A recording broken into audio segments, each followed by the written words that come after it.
So here's kind of a boring video in the sense that I'm not lifting any weights on it today. I'm stuck in traffic and I'm sitting here and I literally just got done podcasting with Danny Last Call Castillo. He fought at 155 in the UFC from, around 2010 to 2016. So it's a 6-year veteran of the UFC. He's fought big names like Cowboy Cerrone. He's fought, why I just drawn a blank here. He fought Ricardo Lamas, who just fought Darren Elkins in the most recent UFC event that we just had in Buenos Aires in Argentina.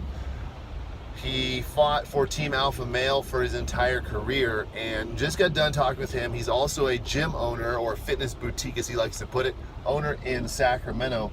And that's kind of cool because that makes him and I connected in another way where, a lot of times, people, you don't really understand the context of what they do or who they are. But the reason why I point that out is because I don't think there's a lot of guys who transition successfully from the UFC, or definitely could say not all of them do transition from the UFC into something they can do forever. Because as we all know, you can't fight forever. The days of letting Randy Couture fight at 48 years old, those days are pretty much done. And even if they aren't done, making a business model off a guy like Randy Couture is a really hard thing to do. So, these guys transitioning is really, really important. It was really fun to hear his story on how he leveraged,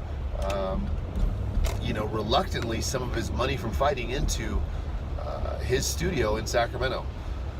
What you can tell is he's very, very passionate about what he does. He believes in it, and he's a fighter, and I don't mean a fighter in the sense that we would all think of fighting when I talk about fighting, but he's a fighter in the sense that he just doesn't quit, and somebody tells me he can't do something and he does it, and that's pretty incredible. I think it's an admirable quality to have, and it's something that you guys can learn through weightlifting. He learned it through wrestling, and some of us don't have it in us to wrestle, or the desire to wrestle, or the access to wrestling, or maybe you're coming at this, you're listening to our show, which is our show is Beyond the Barbell Podcast. If you're not a member, don't subscribe already, just go to Beyond the Barbell Podcast and subscribe so you can actually hear these conversations when they come out.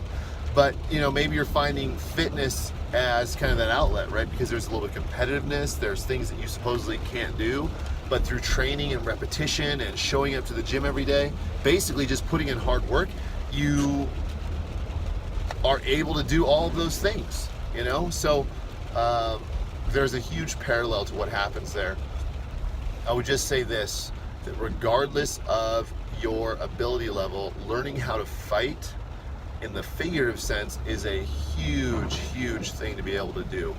It's going to allow you, when things come against you, to overcome them. It's going to have you look for solutions rather than a way out. And sometimes a way out is the solution, but sometimes it just flat out isn't. It's the easy way out, and we just don't need to be doing that. We don't need to be taking the easy way out.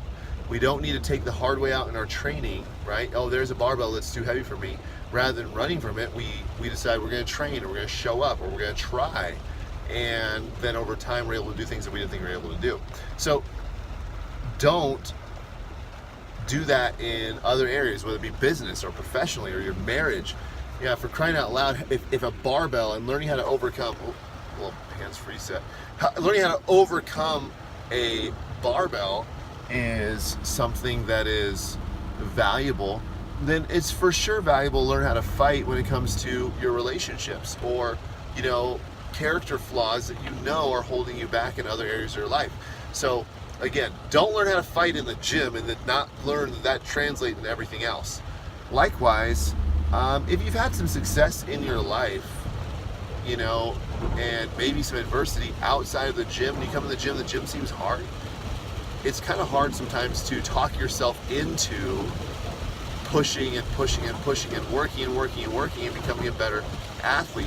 But remember, the two go hand in hand. So if you are good at business and then or you have an amazing marriage and you fight for that, then learn that that fight was worth it over there, and then also now it can be translated into your health, and then vice versa. So when the storms arise in life again, maybe you don't have just one type of instance to draw upon, but multiple, so you can show a track record of success, and then you don't back down. So that's all I want to say, guys. Big thanks to Danny Castillo for taking some time out of his busy schedule, running a gym, prepping for a Brazilian Jiu-Jitsu super fight at the On Academy coming up in just a few days. And then on top of that, he's coached and cornered multiple fights for the UFC, multiple fighters. I think there's 4 fighters in Buenos Aires on the UFC ticket. So big thanks to him for taking the time out of his day. Just, I'm recording this on Wednesday. My podcast with him, Blair and I's podcast with him on Wednesday, the day before Thanksgiving. So anyway, thanks for listening, guys. Check out Beyond the Barbell podcast. I will be lifting again starting on Friday, so I'll try to post some videos of what happened after eating a whole bunch of turkey and getting after it.